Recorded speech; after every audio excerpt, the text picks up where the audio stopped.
So, Diana, the US dollar has been the backbone of global financial system for decades, largely thanks to the petrodollar system, which is, tied oil trade to the dollar since the 1970s. Over the years, there have been plenty of talks about, the dollar losing its dominance, but none have really sort of materialized in a significant way. Now, with China pushing alternative payment system and the Gulf states recalibrating their relationship with China and the US, and also the US using financial sanctions as a more aggressive tool, it really does feel like something is different this time. And your report dives deep into those changes. And I'm just curious, what drew you to this topic? Well, Lizzie, I've been analyzing China for more than 25 years, and I remember when I was based out in Hong Kong in 2009 and Beijing started to internationalize the RMB. Mm-hmm. And there was a lot of talk at that time, but very little progress in any meaningful way during the 10 years that followed. Mm-hmm. Now, in 2019, the world looked very different. Mm-hmm. And I did a big report at that time looking comprehensively at how China's strategy to increase the global use of its currency had changed. Mm-hmm. And when I finished with that big report, I decided, oh my God, I must write another 200-page report. Mm-hmm. But what drove me was I was thinking, China's doing all these things. They're, it's quite a broad topic that they're trying to make their currency mm-hmm. Used more. And there is one area where it could be extremely consequential, and that's the trade in oil that is priced in dollars, mm-hmm. Or paid for in dollars, and the oil revenues are recycled in dollar assets. So that's kind of the three pillars of the petrodollar system, and it's been the linchpin of dollar dominance. But also, if you look at the size of it, the dollar oil trade is 1/5 of the overall dollar global trade. Mm-hmm. So if there is a meaningful shift there, it can have an outsized impact on the role of the dollar. And as such, I thought, we need to dig deeper into that issue, especially because when you look at that triumvirate of, what the US is doing, what China is doing, what the Gulf is doing, a lot of the dynamics that used to underpin the old petrodollar system had changed. Right. Fantastic. Your report really highlights China's efforts to reduce dollar dependency as both an economic imperative and as a potential hedge against sanctions. So I'm curious, to what extent do you think China's push for alternative payment system as primarily defensive, right, mitigating risks, versus offensive, right, actively reshaping global financial structures to erode U.S. influence? It's both, Lizzie. Mm-hmm. It is borne out by a defensive imperative. Mm-hmm. China is very vulnerable in terms of its dollar dependence. More than half of its trade is still paid for. There's a difference between denominated and paid for. We may not get into the weeds during our discussion today, but let's stick with paid for in dollars on US-controlled system, the US correspondent banking system, together with the SWIFT managing system. So from a national security point of view, China feels exposed, and that became crystal clear and really took urgency post the invasion of Ukraine and the aggressive sanctions that the US used. But the economic side of the equation has bothered them over the years, and it's not a driving force. Really, it is a strategic security consideration, mm-hmm. and the economic cost plays a lesser role. Right. But with the issue of the petrodollar, for China, two vulnerabilities combine. One is the dependence on the dollar-based system, but the other is the dependence on imported oil, which is also another critical vulnerability. That's why this is such a focal point and so interesting to look into. And I was surprised when I sort of looked around that no one had really connected all these issues together, and that's what I tried to do. Fantastic. Another aspect of your report is sort of the tech change underpinning all those, geopolitical shifts. You talk about the mBridge platform, digital yuan. They sound like game changers, at least on paper, but adoption seems a totally different story. So what do you see as the biggest roadblocks that could, potentially, accelerate the uptake, whether it's, tech or regulatory issues or, geopolitical hesitations? What are the roadblocks to adoption, and what could potentially, sort of speed up adoption? So my conclusion from all the research I've done, not just in relation to this report, but over the years, certainly since 2017, when I started looking into the great decoupling, right.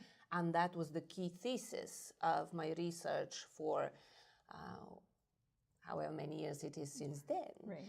Is that the world is bifurcating into two spheres of influence. We are no longer in a unipolar moment. And it's two spheres of influence and not multipolar because China and US are so far ahead in technology terms than anyone else, and technology is pervasive, so we can't have another pole. Mm-hmm. So the world must pick whether they want the US-based system or the China-based system. If you look at the issue from that perspective, then and also from the perspective that at the moment, in the run-up and the kind of intensification of this great power competition, no country, no multinational wants to pick a side, but they will have to. And so technology comes into it, and the systems come into it from the perspective of what system and technology and agreement is the US going to offer to its sphere of influence to attract as many countries as possible to it, versus what system and technology and everything else is China going to offer to it. So in some ways, the geopolitical considerations become critical. Right. The technical considerations are not, because we've seen that the progress mBridge has made, technically, it's not an issue. And a lot of the innovation in the blockchain or distributed ledger technology that's involved in global payments has been actually homegrown in China. So because China started much kind of with a blank slate in mobile payments, didn't have the antiquated all the infrastructure, it was able to leapfrog the US in mobile payments domestically. Then it led the fray in terms of developing central bank digital currencies, which are less important from the domestic perspective from their point of view, but are critical for making global payments much more efficient and cost-effective. And it's kind of a secret DeepSeek moment in a way, or there's a quiet revolution because, of course, there's a lot of focus on AI. I must say the global payment system has not necessarily garnered the same attention.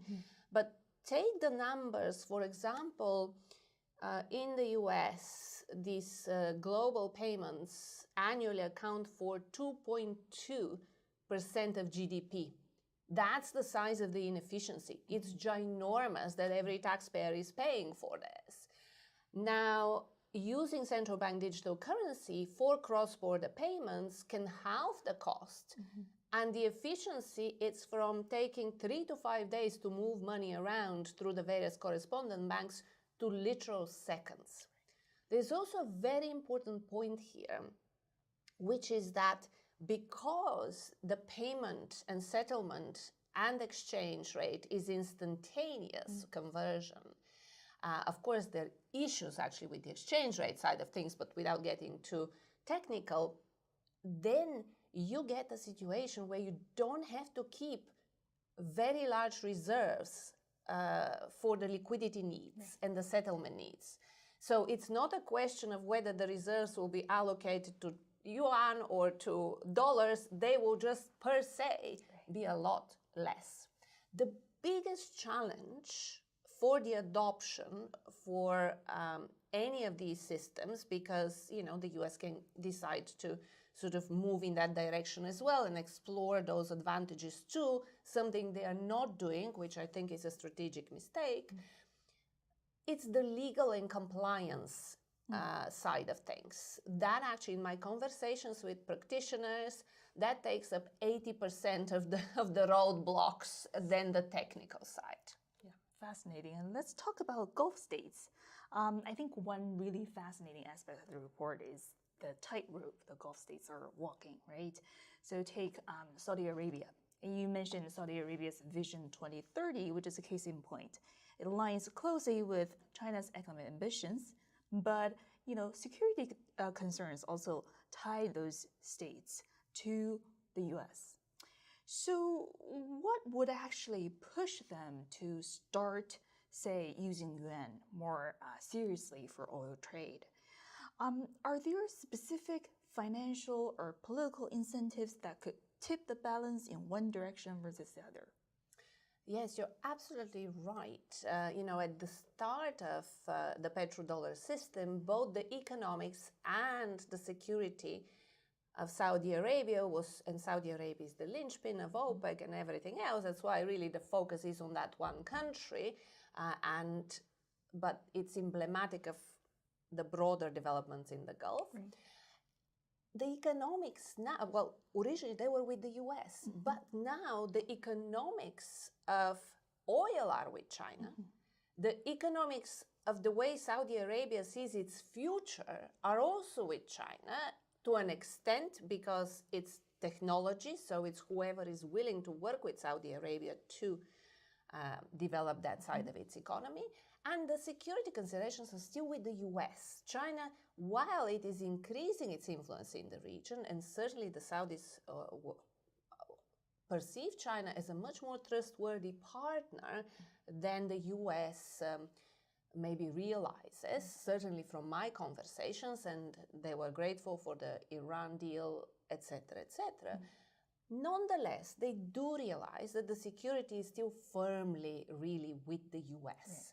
And then at that level, it becomes a geopolitical consideration, and Saudi Arabia is walking a tightrope of trying sort of one of those countries that is definitely trying to have their cake and eat it.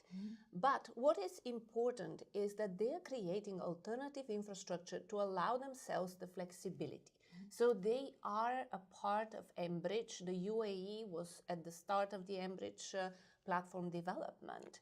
And when it comes to payment for oil on these platforms using yuan, that is most likely going to be a geopolitical decision taken at the very top. But when it comes down to the non-oil trade, and there is a lot of synergy between the economic models of Saudi Arabia and China, they're both top-down led by state-owned enterprises that sort of find it comfortable to talk with each other, etc., etc. There's a range of synergies there, but at that level, anything to do with the non-oil trade, the cost efficiency of the system that is created now, this technological breakthrough that could really revolutionize global payments, will be a key. So a business consideration, economic consideration will be a key consideration for the average corporate, if you see what I mean. Right. So the non-oil trade, which is a part of the objectives of Vision 2030, for that to increase its share, is going to probably be driven by the economic rationale more so than the geopolitical rationale. And at this point in time, I would say that my assessment is that there is not any immediate trigger that could cause a major realignment, but the fact that the infrastructure has been now created for this to be possible suggests strategic intent. Right. Fascinating. Another really helpful aspect of your report is it sort of outlines several policy recommendations for U.S. policymakers, right? From modernizing U.S. dollar-based global trade infrastructures to strengthening relationship with the Gulf. But given how long those reforms tend to take, what do you see as the biggest gaps in the U.S. now? And what are the most effective short-term imperatives from the United States' point of view to sustain the dollar's dominance? From the very short-term point of view, and if we zero in on the petrodollar system rather than just the issue of the dollar use globally, it will be relationships with Saudi Arabia. And actually, commitment doesn't take longer to sort of deliver. If you see, we can argue. Maybe it does, if there are disagreements. But if you have to build out the infrastructure, it might take 3, 4 years, 10 years, depending on the type of infrastructure.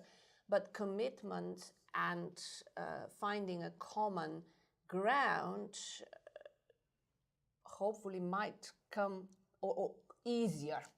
Of course, I can understand that having never been in the shoes of a policymaker, the story might look differently on the other side. But that is something quite immediate. But the issue with the use of distributed ledger technology to enable the transformation of global payments, given how far advanced research into this area is already, shouldn't also take that much longer. It's, that's not like building, at the moment the US has a real problem with power generation and transmission. If you want to build new power lines, etc., improve, that will take 10 years of investment. Given where we are, I think the recommendation to look in the use of central bank digital currencies, distributed ledger technology for basically modernizing an antiquated US dollar-based correspondent cross-border payment system is not it's not a problematic proposition from a timeline perspective.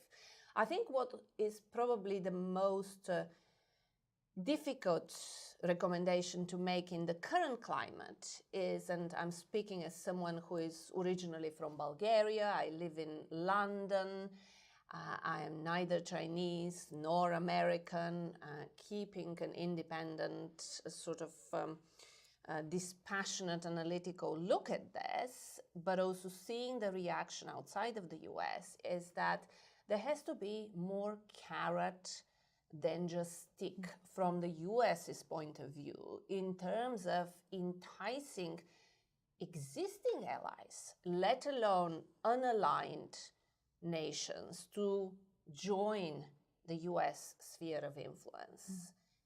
And of course, one of the most compelling aspects is to double down on what is the US's existing advantages, which is the depth and breadth and sophistication of its financial system.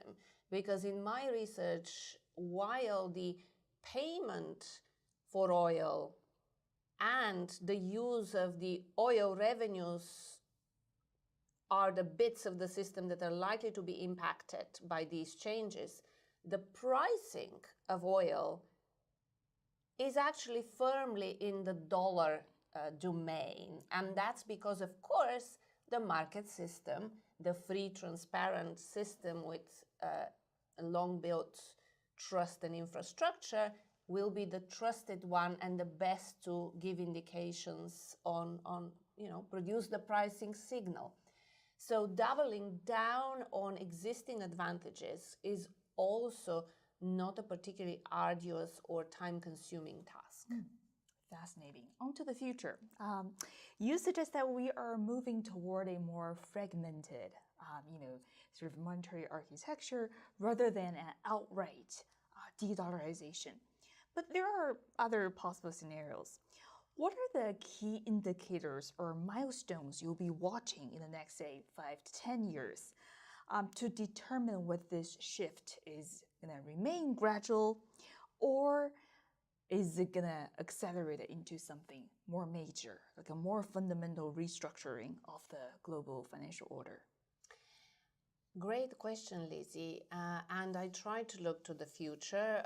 Of course, looking in the crystal ball is always a difficult exercise. But what you're trying to, the way I approach this and how I've been successful over the years in seeing these big changes is to determine what's the key driving force here. So the key driving force is US-China relations in all this.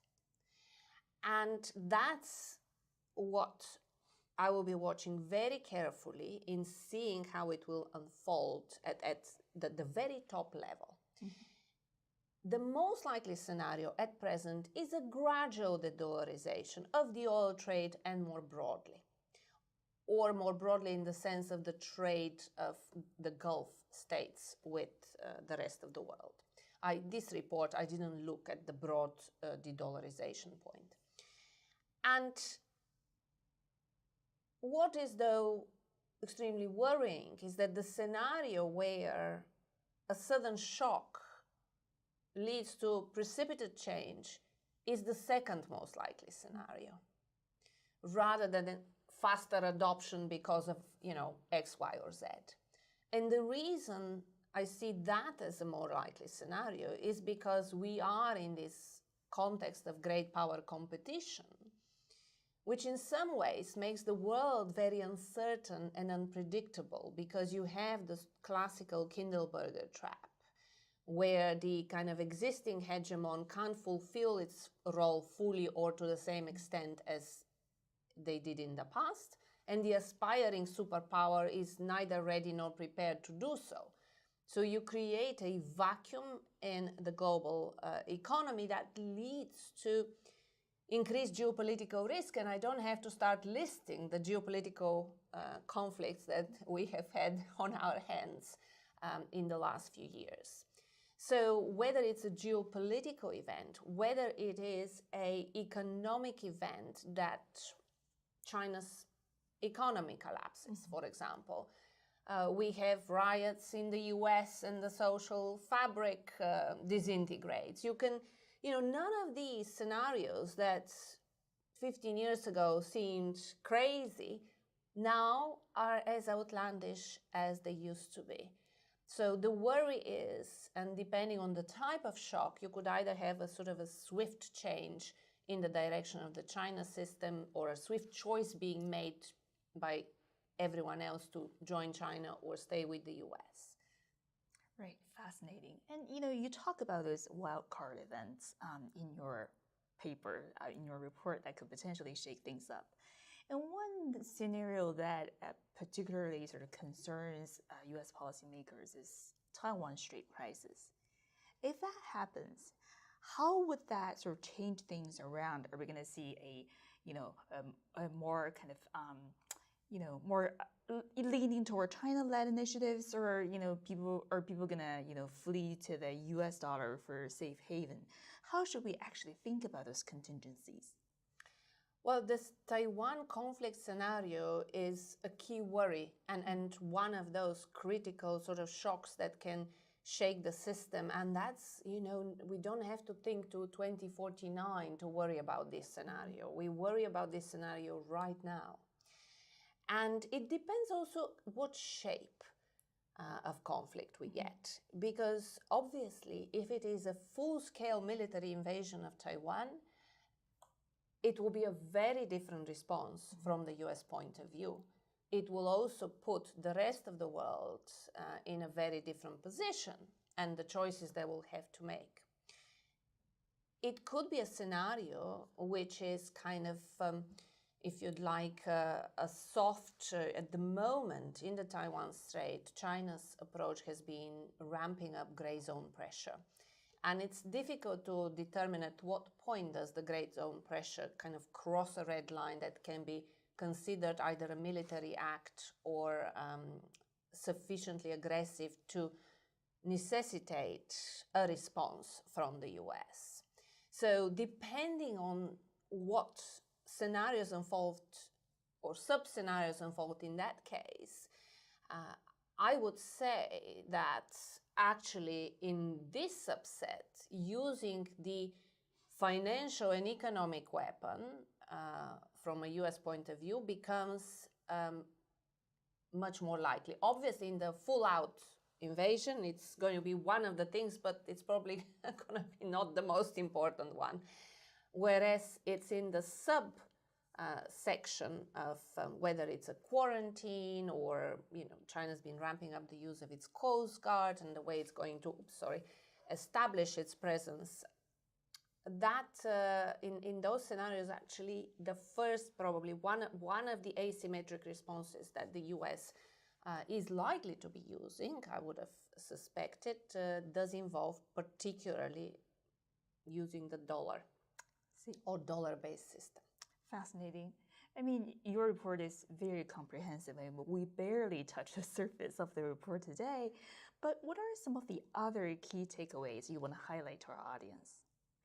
Well, we really sort of looked across, but one thing that also, in this research, which took me in many directions, I've always approached this type of work as trying to look at absolutely everything that's relevant, and often so much is relevant.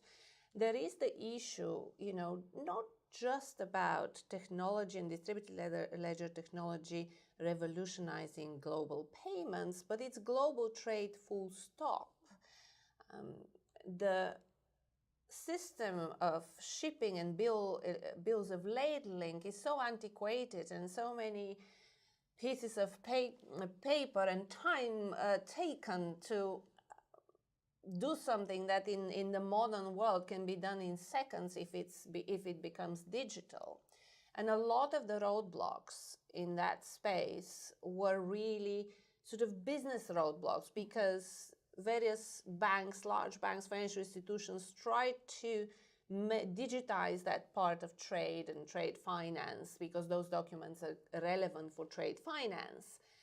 And that hasn't sort of gone anywhere. Actually, a lot of those initiatives went bust.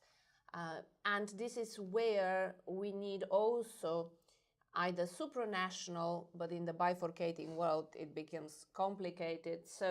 But certainly top-down state approach at creating the rules and regulations which will enable for a more wholesale improvement of efficiency in the way trade is done. Fascinating, Diana. Thank you so much for taking the time to chat with me. This is such a fascinating conversation, but as I said, the report has much more. So we definitely encourage our audience to take a look at the report and really break down those big shifts happening in today's global finance. I appreciate your insights and look forward to see how all of this unfolds in the coming years. And me too, Lizzie. And I keep joking that if you don't read a whole 160 pages of it, you can always use it as a doorstop. Yes, a doorstop. A good one.